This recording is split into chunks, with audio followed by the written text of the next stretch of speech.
Jollibee talagang bida ang saya. May two options para mag-invest sa Jollibee. Direct stock investing at indirect investing or mutual fund. Sa direct investment, ikaw mismo ang bibili ng stocks or shares sa Jollibee mula sa napili mong broker kagaya ng MyTrade o Utrade. We recommend na dapat sapat na ang kalaman sa ganitong investment dahil ikaw ang lahat ng magmamanage sa iyong investment mula sa technical analysis, pagbili at pagbenta ng stocks. Sa indirect investment o mutual fund naman ay meron itong fund manager na siya nang bahala sa pag-grow ng ating fund.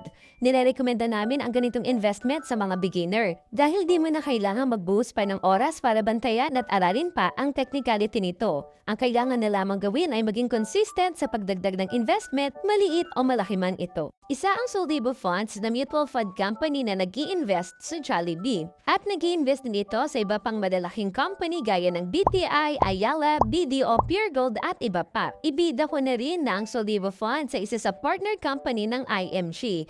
Kaya pag IMG member ka, automatic ay meron ka ng initial investment na 1,000 pesos sa Soldibo Funds.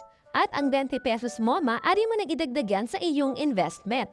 At ang great news pa, basta IMG member ka, wala ng fees na ibabawas sa bawat ini-invest mo. To learn more, message me now or follow me for more.